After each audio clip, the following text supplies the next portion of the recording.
Ebikolwa by'Abatume Essuula 26. Agripa n'agamba Pawulo nti, "Okkiriziddwa okuwoza." Awo Pawulo n'agolola omukono, n'atandika okuwoza nti, "Kabaka Agripa, neesiimye nnyo okuwoleza mu maaso g'olwaleero ebyo byonna Abayudaaya bye banvunaana. N'okusingira ddala kubanga omanyi bulungi empisa z'Abayudaaya n'ebyo bye bawakanamu n'enjawukana zaabwe. Kyenva nkwegayirira ompulirize n'obugumiikiriza. Abayudaaya bonna bamanyi obulamu bwange okuva mu buto. Bamanyi nga bwe nabeera okuva olubereberye nga ndi mu bantu bange, era ne bwe nali mu Yerusaalemu. Okuva edda bamanyi, era singa baagala bayinza okukakasa ng'okuva olubereberye nali mu kibiina ekisingira ddala okukwata eddiini yaffe, nali Mufalisaayo. Kaakano nnyimiridde wano okusalirwa omusango kubanga nsuubira ekyo Katonda kye yasuubiza bajjajjaffe. Era ebika byaffe 12 kye birindirira nga bisinza Katonda emisana n'ekiro. Olw'okusuubira bwe ntyo, Abayudaaya kye bavudde bampawaabira, ayi kabaka. Lwaki mugamba nti Katonda okuzuukiza abafu kye kintu kye mutayinza kukkiriza? Nze nzennyini nalowoozanga nti nteekwa okukola kyonna kye nsobola okuyigganya erinnya lya Yesu Omunnazaaleeti.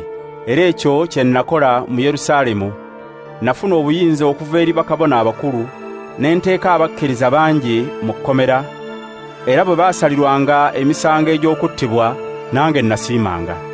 Emirundi mingi nababonerezanga mu makuŋŋaaniro gonna, nga mbawaliriza beegaana enzikiriza yaabwe. Ate bwe neeyongera okubasunguwalira, ne mbayigganyanga ne mu bibuga eby'ebweru. Bwe nali ku ekyo, nga ŋŋenda e Damasiko, nga maze okufuna obuyinza n'ebiragiro okuva eri bakabona abakulu, ayi kabaka, nga ndi mu kkubo, mu budde obw'ettuntu, ne ndaba okwakayakana okwava mu ggulu nga kusinga okwaka kw'enjuba, ne kunneetooloola nze n'abaali nange mu lugendo. Ffenna ne tugwa wansi, ne mpulira eddoboozi eriŋŋamba mu lulimi olw'Ebbuleeyi nti, "Sawulo, Sawulo, lwaki onjigganya? Kirumya ggwe okusamba ku miwunda." Ne ŋŋamba nti, "Gwani Mukama wange?" Mukama n'addamu nti, "Nze Yesu gw'oyigganya. Kyokka golokoka oyimirire, nkulabikidde ndyoke nkufuule omuweereza wange, akakasa ebyo mw'ondabidde n'ebyo mwe nnaakulabikiranga. Ndikuwonya abantu b'eggwanga lyo n'ab'amawanga amalala gye ndikutuma, okubazibula amaaso balyoke bave mu kizikiza badde mu kitangaala, era bave mu buyinza bwa Setaani badde eri Katonda, balyoke basonyiyibwe ebibi byabwe, era bafunire wamu omugabo n'abo abatukuzibwa olw'okukkiriza. N'olwekyo, Kabaka Agripa, saawakanya kulabikirwa okwava mu ggulu. Nasookera ku b'omu Damasiko, nzuuyo ku b'omu Yerusaalemu, ne ku b'omu Buyudaaya bonna, ne ku b'amawanga amalala.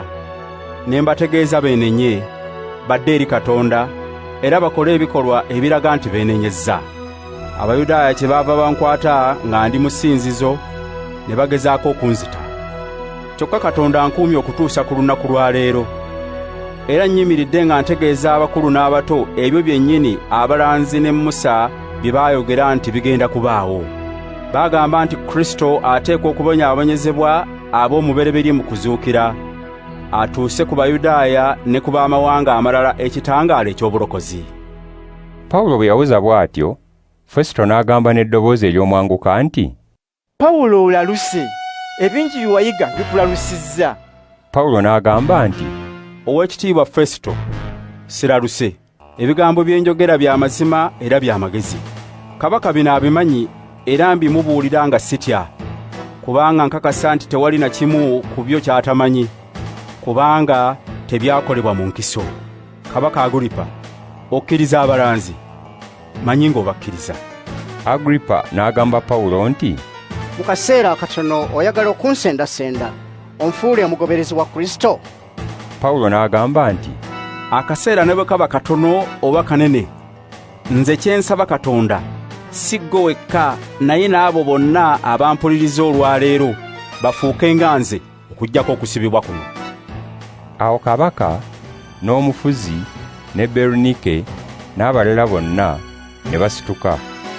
Bwe baafuluma ne bagambagana nti, "Omuntu oyo takolanga kintu na kimu kimusaanyiza kufa oba okusibibwa." Agripa n'agamba nti, omuntu oyo yanditeereddwa singa teyajulira wa Kayisaali.